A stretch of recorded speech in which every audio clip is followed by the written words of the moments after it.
I won't speak for long. I just want to say thanks very much immediately to Conor for that wonderful speech. Absolutely fantastic.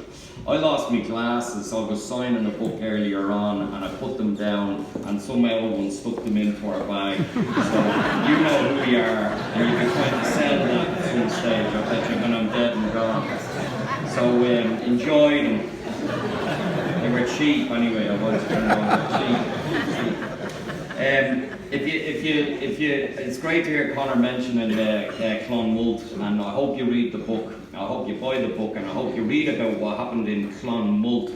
The front photograph happens to be 10 of the men from the Clonmult IRA, and in that photograph, 8 of them were killed or died as a result of one battle in Clonmult. So the photograph is pretty amazing, and we thank the archives, the military archives, for finding great photographs like that. The fella who's second along here, like this guy here, Pat Higgins is his name, and the black and tans lined up the IRA after they surrounded their house. There was a big firefight and the lads surrendered, the IRA surrendered, and the tans stuck guns into their mouths and shot them at close range, in the mouth, bomb, bomb, bomb. 6 men were killed. Pat Higgins survived with terrible wounds, and then the British, to add ignominy to the whole event, sentenced them to be executed. And he must be one of the blessed people in Ireland, because the truce came and he ended up escaping the executioner's bullet as well. So an amazingly lucky fellow, but he must have looked at that photograph later in life and just saw them all, you know, he's dead, he's dead, he's dead, like, you know. So listen, I want to thank a heap of people. Firstly, our great mayor, really kind individual who's really opened up the Mansion House himself, and the previous mayor, Niall McDonagh, for instance, really opened this building up to the people. I've never been in the Mansion House so many times as I have been in the past couple of years, and that's what it should be for. And I thank you on the behalf of the people of Dublin, genuinely, for opening the door.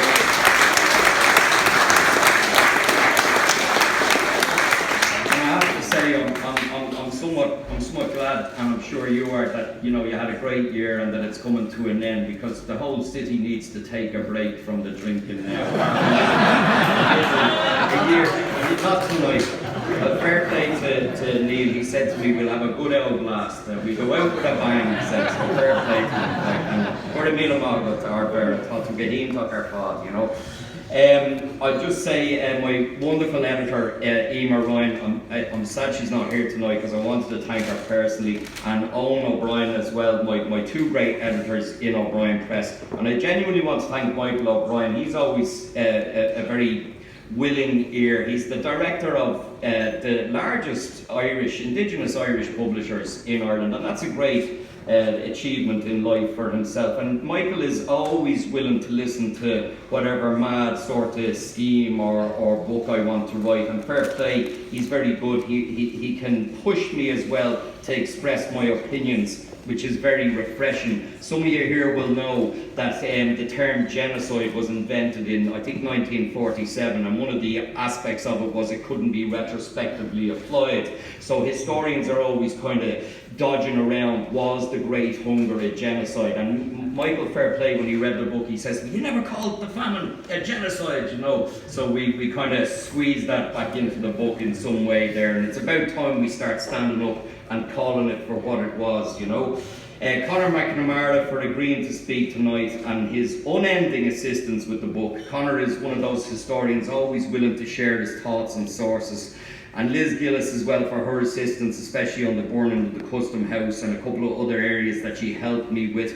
Pádraig O'Rourke, another great historian, he's not here tonight, but he read the draft and offered many great suggestions, for which I am very grateful. I'd like to thank my dear wife Trish for putting up with me for so long and allowing me the precious time required to write. My 2 children as well, I can't see you, but I know you're down there. Fiona and Lily May, who are great, and they're very encouraging, and they have lots of love as well, and keep on being the great kids you are. Thanks everyone for coming tonight, especially those of you who've travelled from very far. Shout out to the markets people, Finton, yeah, the market in Belfast, Anya, Siobhan, Claire and Finton, great stuff, and all the people of the market, and my good friend Paul McAdam for singing so wonderfully tonight. You're a top man, fair play to you. I'm very happy to see this book on the shelves now. It took a while, and I hope people will read it and get an understanding of the sacrifices made by the Irish 100 years ago in their fight against the British Empire. Let's have none of this canting about how awful it is that we didn't wait for home rule. The British were never going to be true on their promise of home rule. At best, home rule was an abhorrence to the men and women who wanted the Republic anyway. And as you'll read in my book, perfidious Albion reneged on the third Home Rule Bill anyway, and instead split our great country into two false and fake geographical regions with the Government of Ireland Act 1920.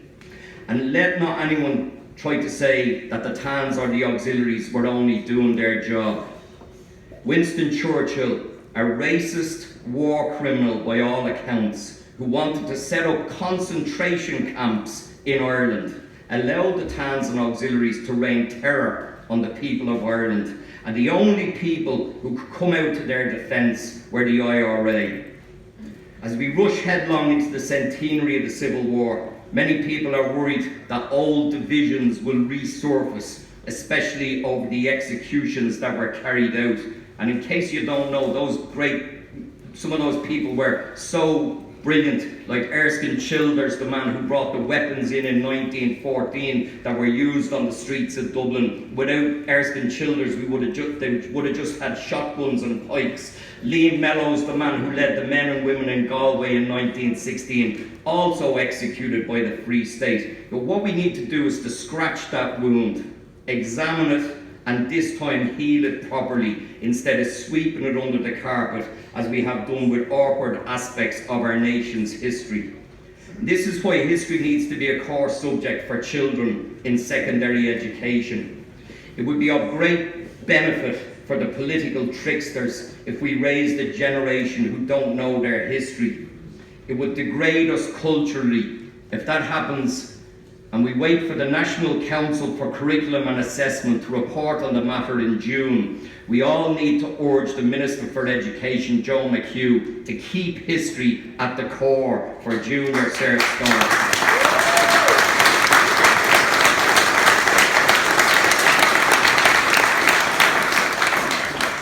That's my little rant over.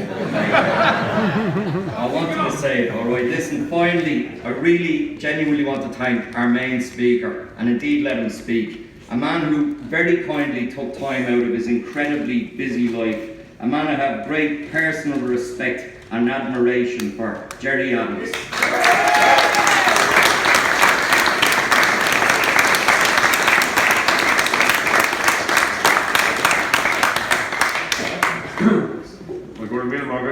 Lorcan agus Tommy Weir Detsa agus Megan O'Brien Bahunja Shans Bahunja Dash Word Shibsha Donsa a Kanchwi and your Untalk Starwell agus Untalk Samuel Shaw. I want to thank Lorcan, but I also want to thank Megan O'Brien for the opportunity to speak about this book tonight. It's a very timely publication, and I have limited my remarks to talking about the book. And Lorcan, for over 20 years, he's been walking the streets of Dublin. He's been telling visitors here about momentous events of Easter 1916, and I always get a great sense. I've been coming to Dublin since I was 12, since Down won their first All-Ireland. I always get a great sense, you know, because our head office is in Parnell Square. You go past the Rotunda, you see where Joe Clark had his shop, you go up Moore Street. And I always have mixed feelings because, you know, you're walking into places where this golden generation took on the biggest empire in the world.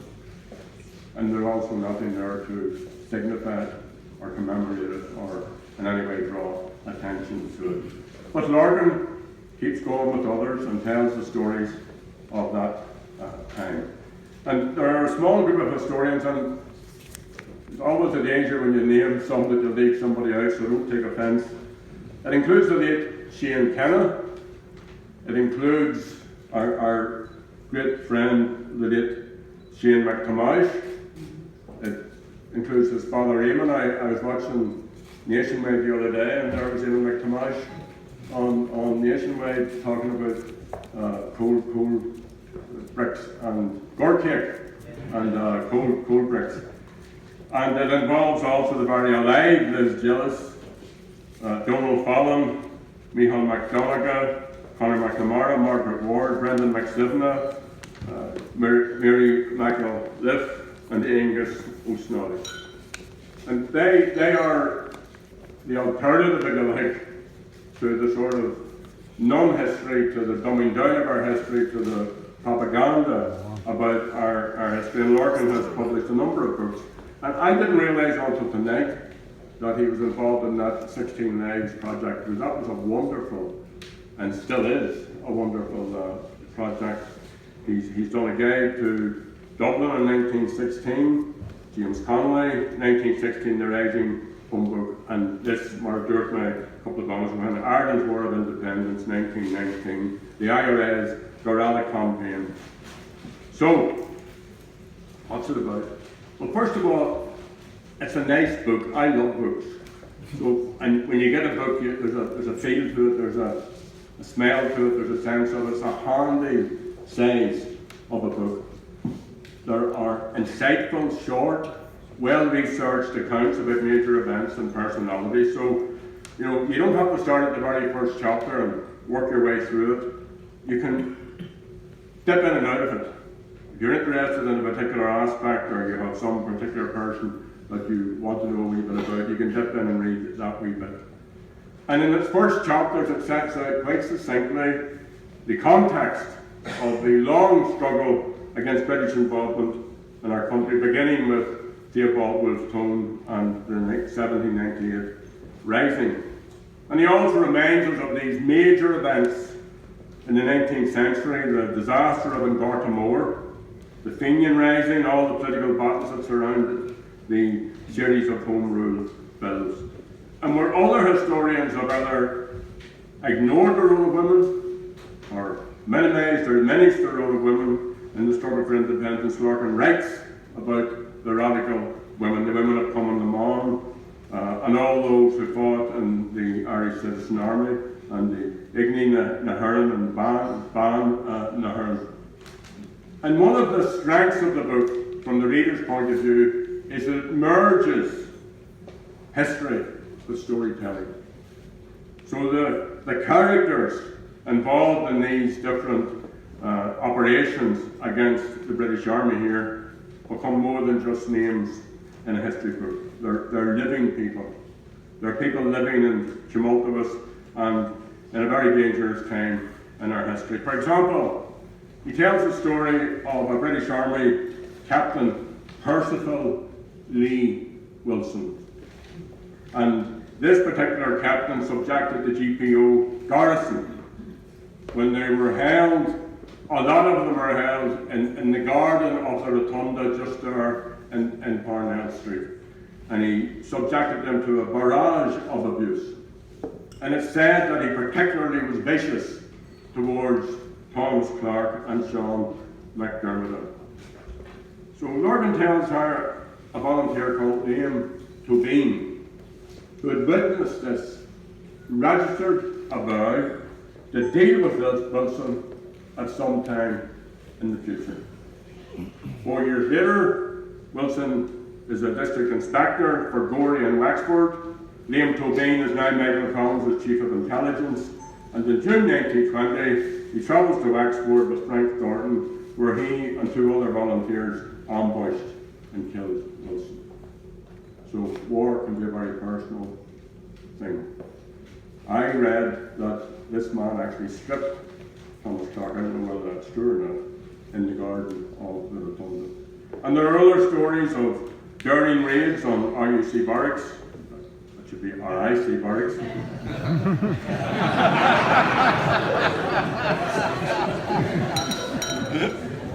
the assassinations by the squad of British agents and spies and various RIC members, the targeting of the Carroll gang, and then the British, which are guerrilla. It was Black Molesco. I should have started by saying guerrilla. Because Challador Wine Shaw and all the rest of you decent, honest Republicans just you're very welcome here this evening.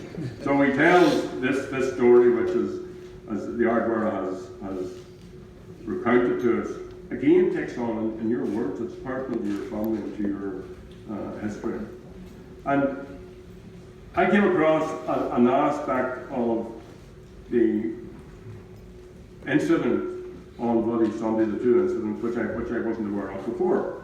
And in a section called The House of Commons Reaction, Lorcan tells how the Secretary of State for Ireland, Homer Greenwood, he read through the list of the dead British agents. And Lorcan describes how he paused slowly for effect, how he whipped the House into a frenzy with the use of phrases such as possibly a hammer was used as well as shots to finish off this gallant officer. And after much discussion and calls for further powers to be extended to the military and the police, Joe Dublin, the Irish Party MP for the Falls area of Belfast, rose and asked Lloyd George and Greenwood why had there been no mention of the killings in Croke Park. And there were shouts of sit down from hundreds of MPs, and Greenwood whispered something to his fellow MP, Major John Molson, who lunged at Dublin, grabbing him by the neck, putting him over the benches, egged on by shouts of kill him, by the other MPs. So the madness of Brexit didn't just appear yesterday. The book also relates to stories of torture and shoot-to-kill tactics of the British forces against IRA volunteers, the death of Thomas Ashe on hunger strike, the murder of Thomas McCurtain, the organisation, the role of the flying columns, the work of Common the Mom, the ruthlessness of the Black and Tans, and much, much more. And he reminds us of the first meeting here, of the first stall, of the Declaration of Independence, the democratic programme, and its appeal to free nations of the world to uphold the national claim to complete independence as an Irish republic. And on the same day, the first shots in the Town War took place at Sullihead Bag in County Tipperary. And incidentally, the IRA officer commanding that action was a man called Seamus Robinson. And if any of you are on the Falls Road in Belfast, if you go to the Sinn Féin office at the corner of the Falls Road in Sebastopol Street, just below the very famous mural of Bobby Sands, you'll see a small round black plaque, and it's dedicated to Seamus Robinson, because Seamus Robinson was born in Sebastopol Street on the Falls Road in 1890. An IRA effort to rescue Robert Byrne, a hunger striker in Limerick Union Hospital, it failed. He was shot, but it saw the British use the Defence of the Realm Act to declare Limerick a special military area. And this meant that any person who wanted to enter or leave Limerick needed a permit. And in response, the workers of Limerick under the United Trades and Labour Council called for a general strike against British militarism. Committees were established, money and newspapers were printed, the price of bread and other goods was controlled. The Limerick Soviet was opposed by the Catholic hierarchy and by other trade unions, most of whom were British based. But for 2 weeks, in April 1919, workers took control of their own affairs. And similar popular actions, because this war wasn't played out between two armies, it was a popular uprising, a popular resistance. There was a support for Sinn Féin, the anti-conscription sentiment, the growth of the GAA, Common Lower Class Gael, Cumberland the Gael, Republican courts. They were the backcloth of the IRA actions. And as the war intensified, so too did British efforts to destroy the resistance. Martial law was extended. British military tribunals were established. That was in January 1921. And in the following 6 months, 14 men were killed by firing squad in Cork and in Limerick. He also tells the story of Captain Barry, and I want to thank Paul for his rendition. And I don't know, did anyone ever hear Paul Robeson singing Captain Barry? Yes. Or Leonard Cohen? Yes. I think you were better. Well, Captain Barry, as we know, and 9 others were hanged in Mountjoy, but Lorcan tells a story which I hadn't heard before, that there was an effort to try and rescue Captain Barry. And, you know, it didn't work.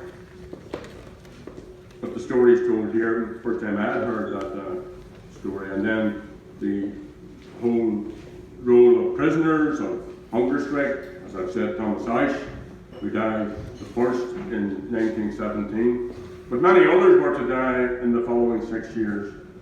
Terence McSweeney on hunger strike in 1920. And McSweeney famously said, when he was elected as Lord Mayor in Cork, "This contest of ours is not on our side a rivalry of vengeance, but one of endurance. It is not they who can inflict the most, but they who can suffer the most who will conquer." And his words came to represent not just the courage and determination of that generation of Republicans, but in our own time, in my generation, the summer of 1981, when 10 other IRA volunteers died in the his flux of Longcash. The period between 1916 and 1923 saw thousands of Republicans in prison. Kathleen Clark, whose husband Tom and brother Ned Daly and her friend Sean McDermott were executed after the 1916 Rising, set up the Irish Volunteers Dependence Fund to support prisoners and their families. And Lorcan looks at this aspect of financing the revolution. Eventually, as we know, a truce was agreed on the 11th of July 1921. And the subsequent treaty negotiations led to splits within Sinn Féin, within the army, and to a bloody civil war that was to shape the politics of this island up onto this very day. Partition has been a disaster for all the people of this island. But as Lorcan notes in his conclusion, the British government has rarely cared about the effects its treaties have on the internal affairs of foreign nations. Lloyd George, Winston Churchill suffered little as a result of the treaty, which they very skillfully foisted upon Arthur Griffith and Michael Collins. And when Birkenhead proclaimed that he had signed his political death warrant, Michael Collins retorted that he had signed his actual death warrant. The British had forced his hand into signing a document that split the Irish nation and divided the IRA into pro-treaty and anti-treaty lines, and the Civil War soon followed. Divide and conquer. I want to leave you with Lorcan's last paragraph. It is easy to hold Eamon de Valera or Michael Collins responsible for the violence that resulted after the war of 1919-1921. However, the blame for the Irish Civil War might more fairly be placed on a different pair of culprits, David Lloyd George and Winston Churchill. So thank you, Lorcan, for that. Thank you for this book. We're still making our history, we're still writing our history, and I hope that you live long enough and that Michael O'Brien is prepared to tolerate you to write the story when we eventually do get a real republic.